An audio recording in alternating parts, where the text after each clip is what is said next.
It's Chris, and today we're taking a look at Let It Die. Let It Die is a free-to-play hack and slash in the vein of games like Dark Souls. You start off in an underground subway station, and you're given the task to get to the top of this big tower. It seems interesting enough.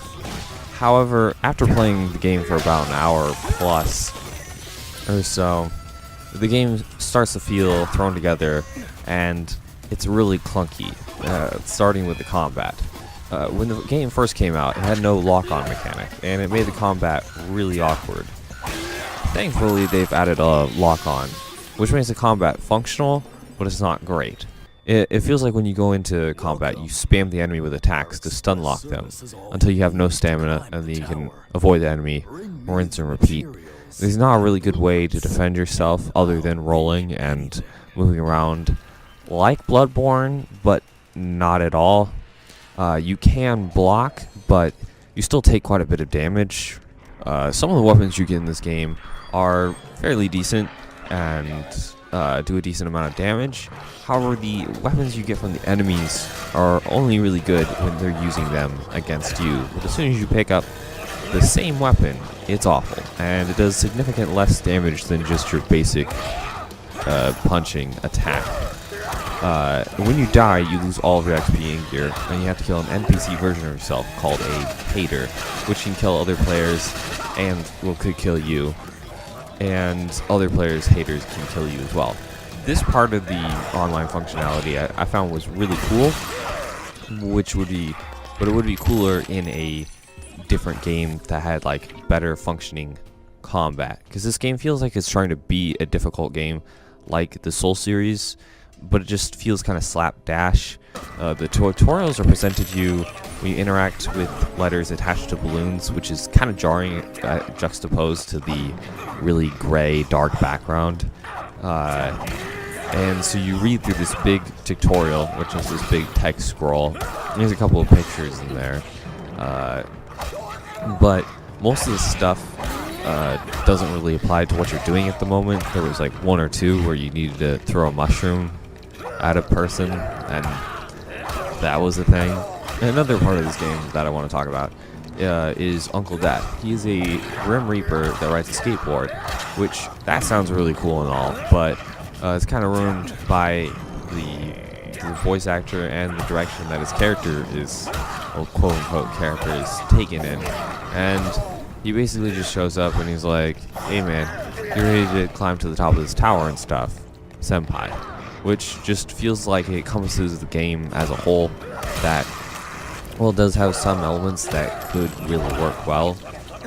It's just kind of there, like there wasn't a lot of just care into making these things work really, really well, and it just sort of just exemplified the feel of the game that just doesn't feel as good as it should. Just feels kind of slapdash, like, alright, here's this and that should be good, right?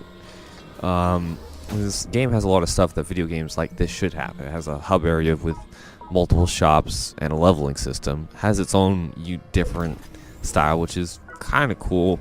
If it was, the world was made, better, and this game was just, I mean, the trailer was enough for me to download it and try it out. But the style isn't enough for me to keep playing a game with clunky combat and endless gray walls. Just, if you like gray, you'll love this game. Probably not, but it's filled with gray concrete walls galore. I played it for about an hour. It's just not my cup of tea, and I don't recommend it. There are better games in the similar vein, like the original Dark Souls, Dark Souls 3, Bloodborne,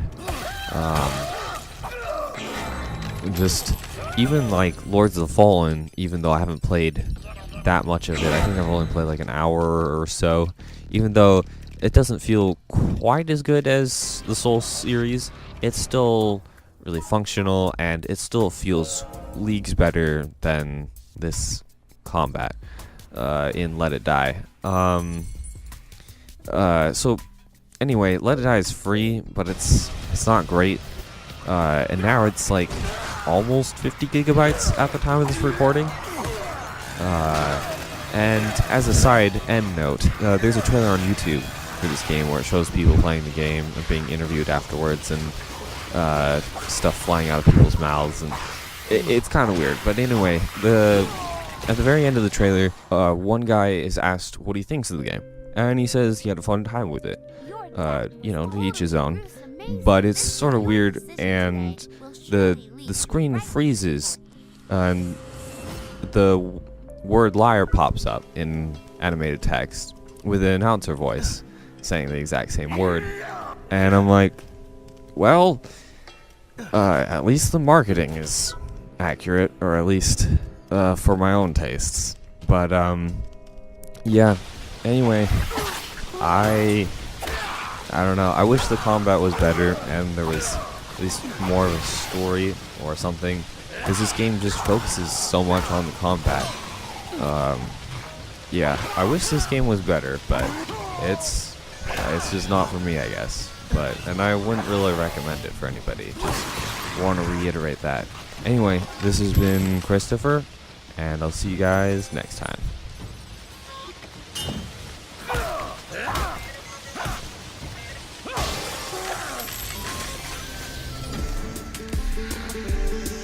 Oh, how I've been waiting for you, fellow believer, in the power of mushrooms.